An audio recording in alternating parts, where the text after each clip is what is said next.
The sedan's engine coughed twice before settling into its familiar rattle. 20 years old, dented on 3 sides, and held together by prayers and duct tape. But it was mine.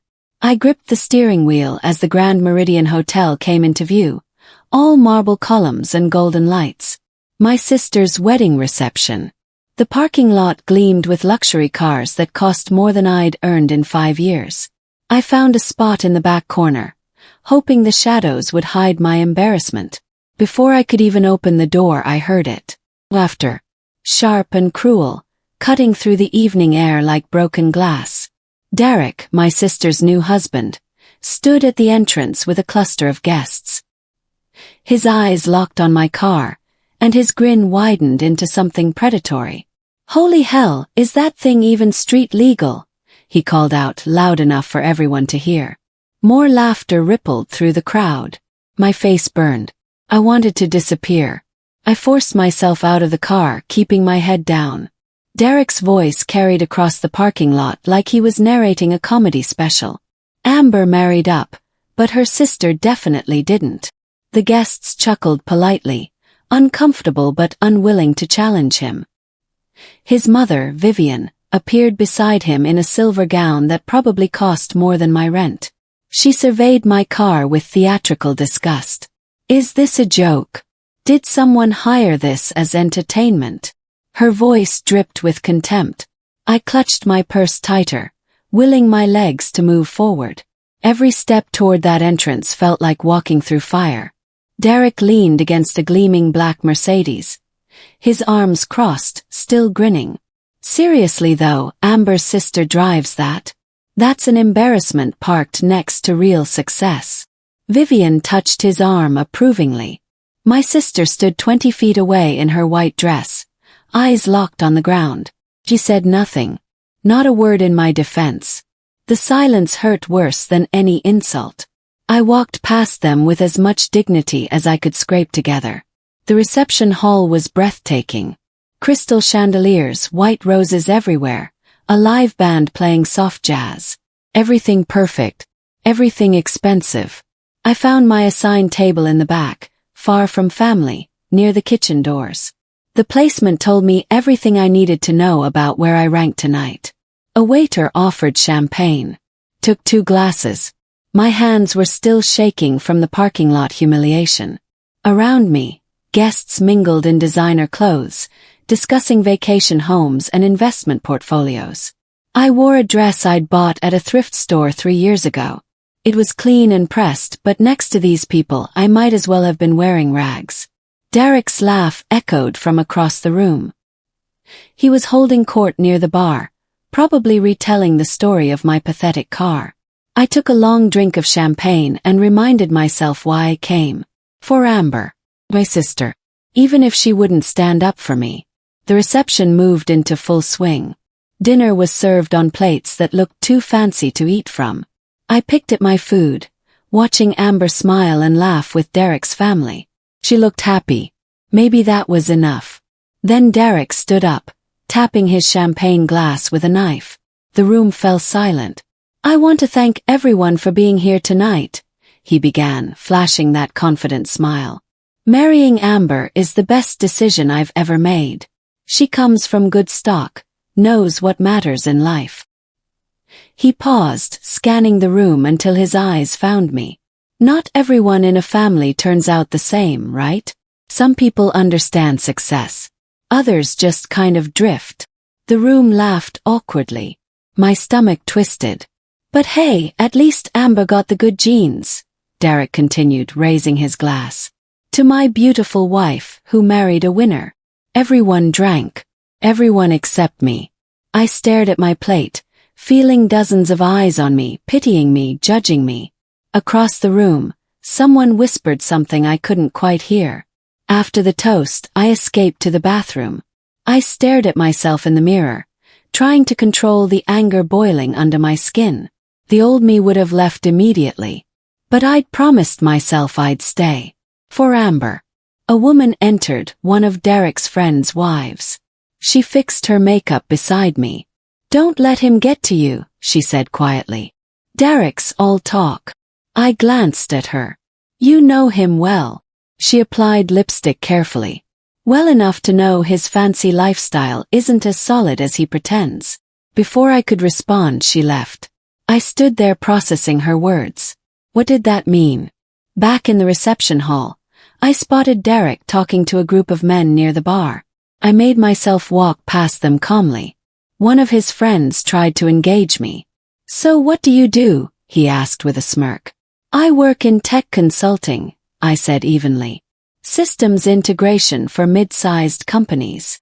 His smirk faded slightly. Oh, that sounds complicated.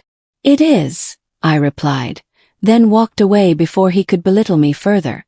Derek watched me go, his eyes suspicious.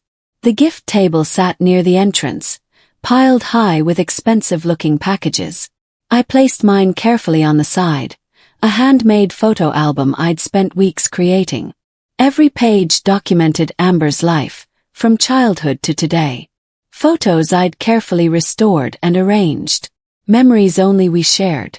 Derek appeared beside me, picking up my gift. He flipped it open, skimmed a few pages, then set it down dismissively. How thoughtful. Scrapbooking, he said, voice dripping with condescension. I'm sure Amber will treasure it. He gestured to the other gifts. We got a Belize honeymoon package, a restaurant gift card worth $2,000, and crystal stemware. But yeah, photos are nice too. He walked away chuckling. I stood there, feeling small again. Then I saw Amber watching from across the room. For a brief second, something flickered in her expression. Guilt. Regret.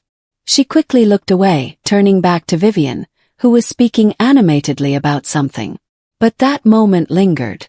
My sister wasn't entirely lost to Derek's world. Not yet. I retreated to my table, trying to become invisible. 2 seats away, Vivian sat with a group of women, her voice carrying over the music.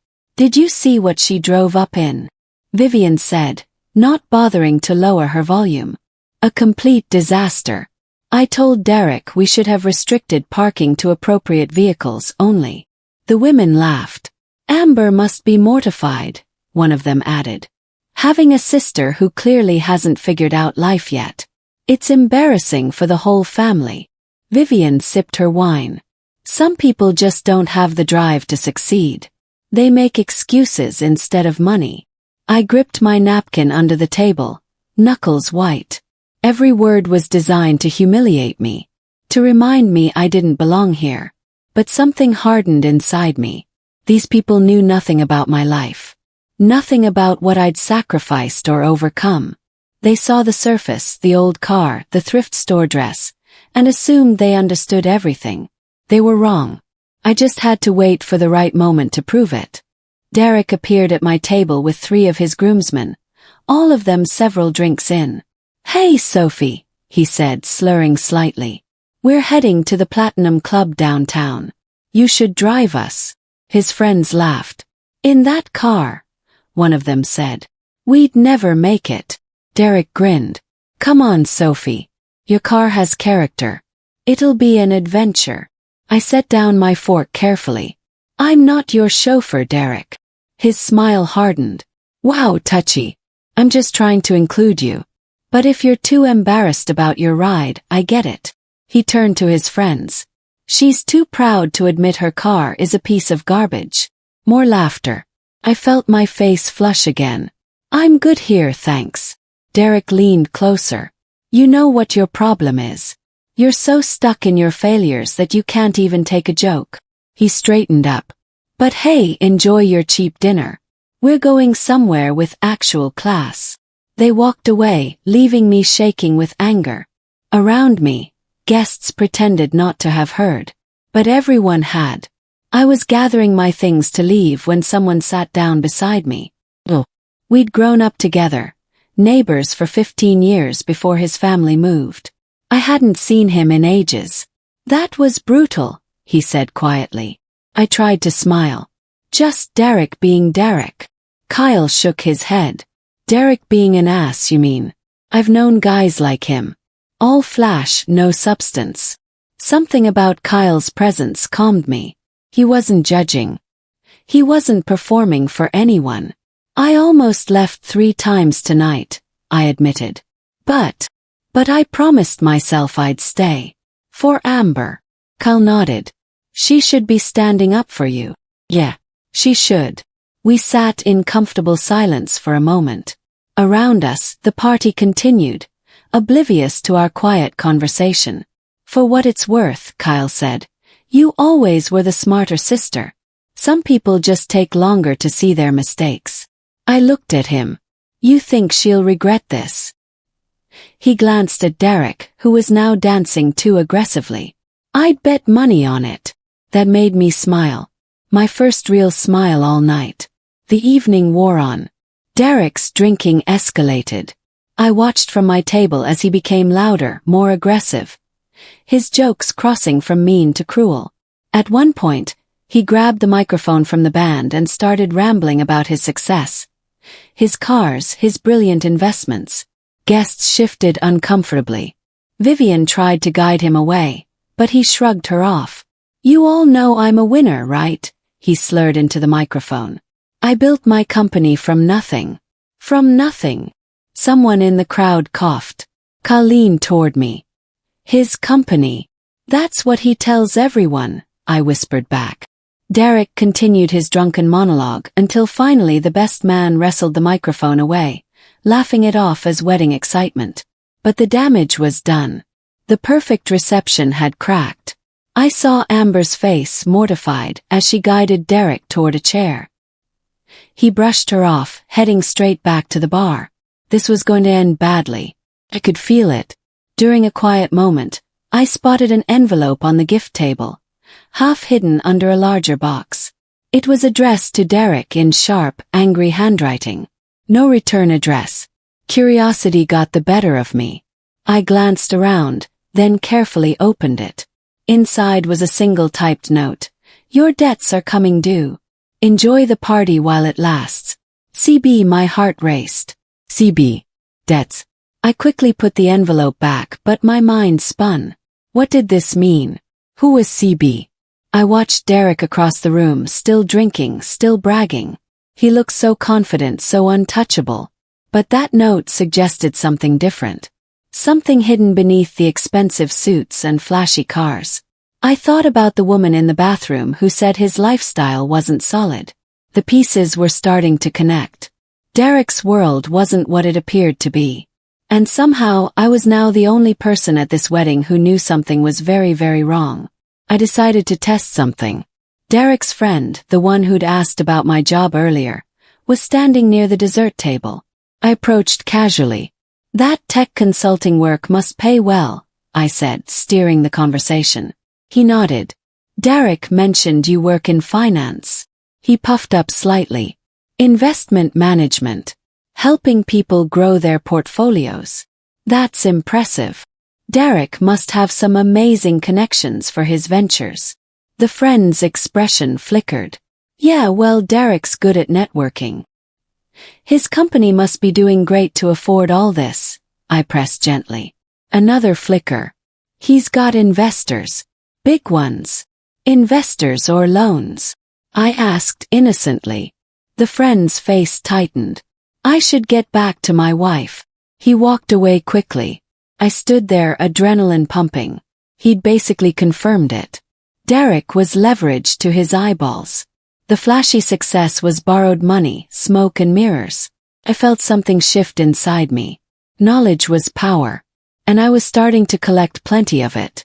Across the room, Derek caught me watching him. His eyes narrowed suspiciously. But let him wonder. Later, Amber found me by the windows overlooking the garden. She stood beside me silently for a long moment. He's drunk, she finally said. I noticed. Silence stretched between us. Then quietly she added. He shouldn't have said those things. About you. About your car. I turned to look at her. But you didn't stop him. Her eyes filled with tears. I know. I'm sorry. Are you? Yes. Because from where I'm standing, you chose his family's approval over your own sister. Amber wiped her eyes carefully, protecting her makeup. It's complicated, Sophie. His family has expectations. They have standards. And I don't meet them. She didn't deny it. That hurt worse than anything Derek had said. I just want tonight to be perfect, she whispered. Then maybe you should have married someone who wouldn't humiliate your family in a parking lot, I replied. Before she could respond, Vivian called her name from across the room. Amber hesitated, then walked away. I watched her go, feeling the distance between us widen into something that might never close. Near midnight, Derek cornered me by the coat check. He swayed slightly, eyes unfocused. Sophie, he said, grinning. You're still here. Thought you'd have driven home in that death trap by now. He stayed calm, just waiting for the right moment. You know what? He leaned closer, breath reeking of whiskey. I'm gonna need a ride later. My buddies bailed, Ubers surging like crazy, and I can't drive. He laughed. Ironic, right?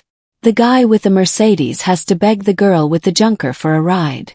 Find someone else, I said evenly. His smile vanished. Come on. Family helps family, right? Or are you too proud? I'm not your family, Derek. His eyes hardened. Amber's my wife now. That makes you my problem. I mean my family. He laughed at his own slip. Just give me a ride. Unless you're worried your car might actually fall apart with a passenger. I stared at him, weighing my options. Part of me wanted to refuse. But another part, the part that had been humiliated all night, saw an opportunity. Fine, I said. When you're ready to leave, find me. Derek grinned triumphantly. That's the spirit. The party began winding down. Amber and Derek shared their last dance, but even that felt strained. He kept making jokes to nearby guests, pulling focus from the moment. When the song ended, he immediately headed back to the bar. I watched Amber's face fall. Vivian swooped in, trying to salvage the evening with forced enthusiasm. But the cracks were showing. Derek's best man tried to convince him to call it a night. Derek shoved him away playfully but firmly. I'm fine, bro, totally fine. He wasn't fine. He was a mess. When he tried to tell another joke, he fumbled the punchline and got angry when people didn't laugh. A hotel manager appeared, speaking quietly to Vivian.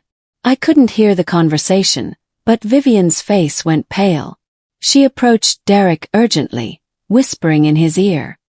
He waved her off dismissively. I said I'm fine, he said loudly. The remaining guests pretended not to notice. But everyone was watching. Everyone saw the golden boy unraveling.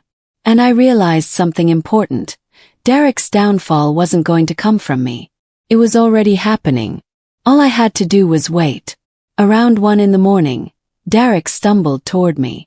The reception had mostly emptied. Staff were breaking down tables. Amber had gone upstairs to their honeymoon suite, exhausted and clearly done with her new husband's behavior. Okay, Sophie, Derek slurred. I need that ride now. I stood up slowly. You sure you don't want to call someone else? Everyone's gone. My phone's dead. Uber's not working. He swayed. You're my only option. Lucky me, right? I grabbed my purse. Where do you live? He gave me an address in an exclusive neighborhood across town. Course. Let's go then. We walked to the parking lot together. In the darkness, my car looked even worse. Derek laughed when he saw it. This is gonna be great. From a Mercedes to this. What a night. He climbed into the passenger seat with difficulty. I started the engine. Coughed twice, then settled. Buckle up, I said. This death trap requires safety measures. Derek laughed, but it sounded hollow now. Vulnerable. As we pulled out of the parking lot, leaving the Grand Meridian behind, I realized something had shifted. The power dynamic had changed completely. For the first 10 minutes, Derek talked about his success, his intelligence, his brilliant business decisions. I drove in silence, letting him ramble. You know, Sophie, the difference between you and me, he said.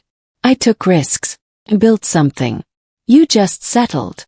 Kept my eyes on the road. Is that right? Yeah, like this car. You drive this because you're afraid to aim higher. You're comfortable in mediocrity.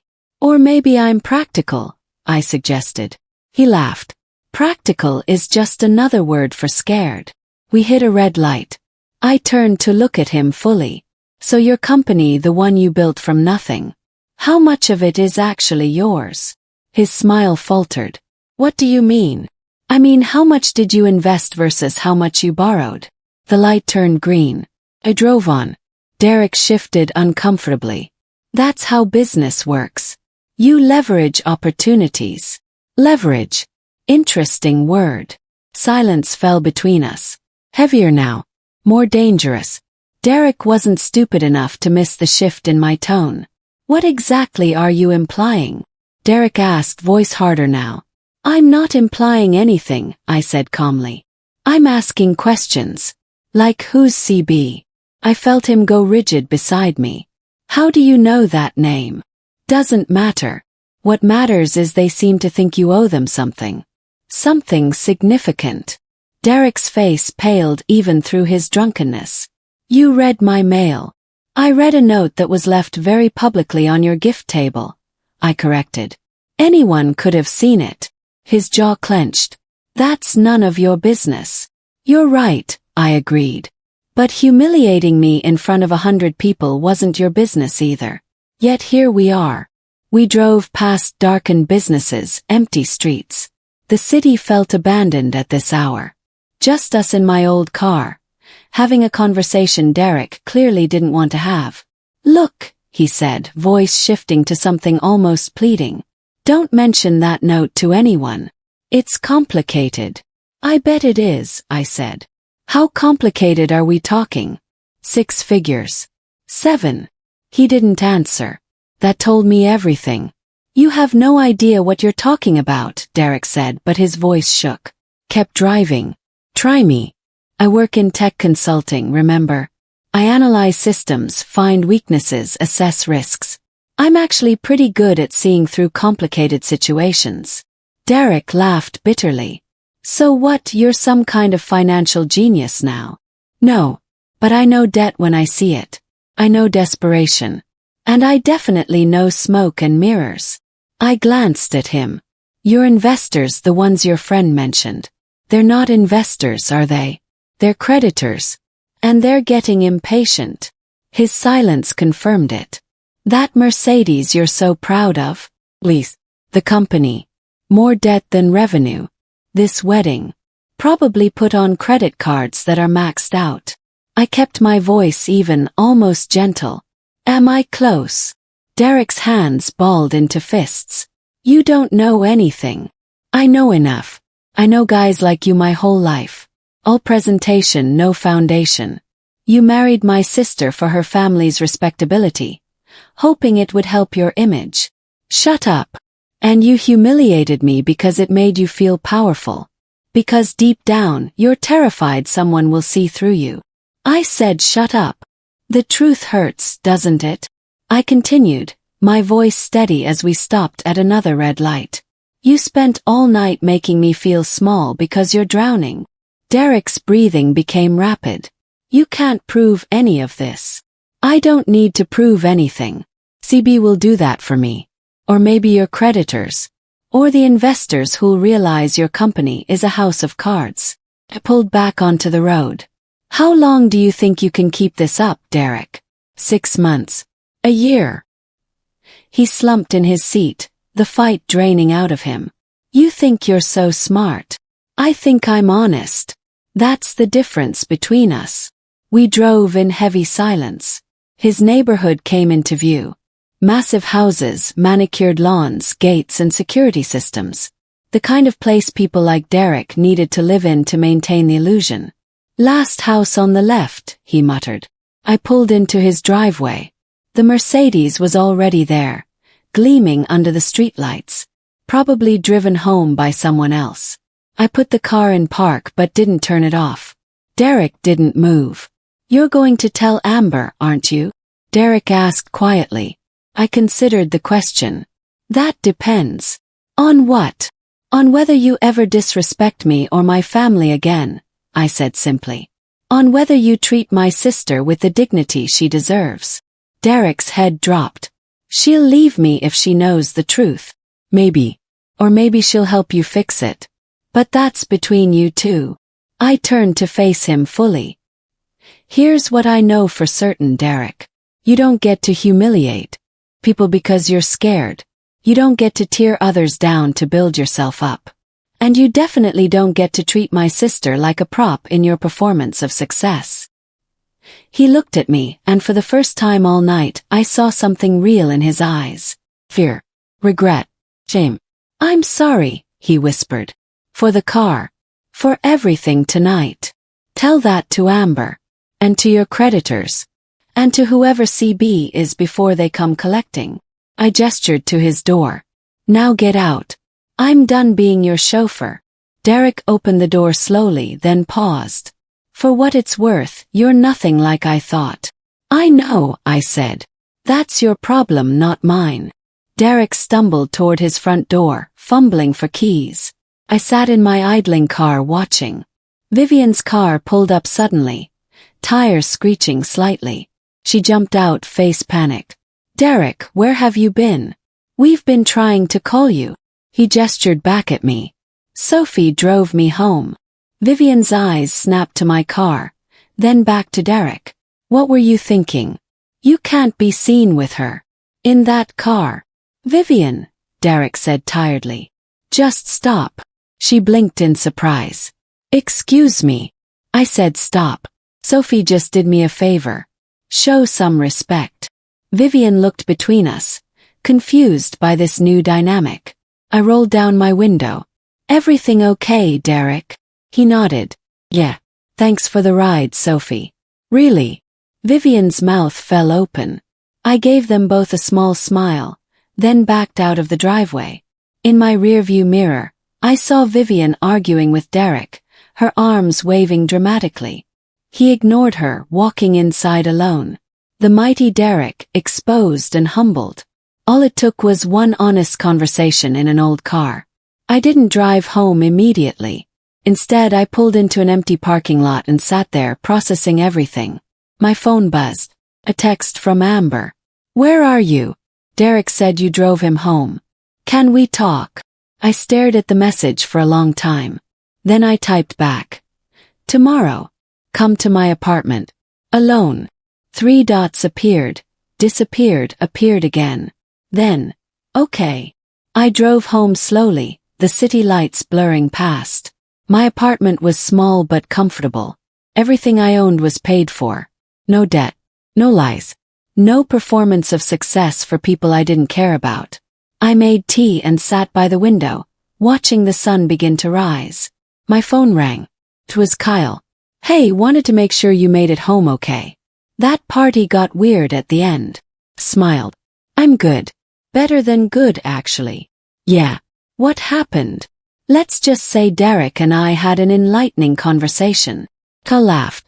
I knew you'd land on your feet. You always do. We talked for a few more minutes, then said goodnight.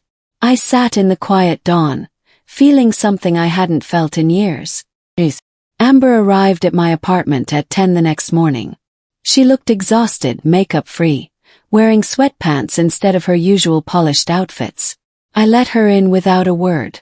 We sat across from each other at my small kitchen table. She spoke first. Derek told me everything. About the debt. About CB. About your conversation in the car. I nodded, waiting. Why didn't you tell me at the wedding? Why didn't you expose him in front of everyone? Because that would have been cruel, I said. And I'm not cruel, Amber. Even when people are cruel to me. Tears filled her eyes. I should have defended you. In the parking lot. During his toast. Every time. Yes. You should have. I was so caught up in his world, in trying to fit into this perfect image. I stopped seeing what was real. She wiped her eyes. I'm so sorry, Sophie. I reached across the table, taking her hand. I forgive you. But you need to decide something right now. What? Whether you're going to help Derek fix his mess or leave him to drown in it. Either choice is valid. But you have to choose. Amber sat quietly, processing. Finally she said, "I want to help him. But not by enabling his lies." Good answer. We talked for hours. About Derek's debts, his company, the pressure Vivian had put on him to appear successful. About Amber's own complicity in the performance. By the time she left, we had a plan. A way forward that didn't involve humiliation or destruction. Just honesty and hard work. 2 months later, Derek sold the Mercedes, downsized the house, and started actually running his company with transparency. Vivian stopped speaking to both of them. But Amber seemed lighter somehow. Free. I still drove my 20-year-old sedan. Got me where I needed to go. One evening Amber called. "Remember when Derek laughed at your car? Hard to forget.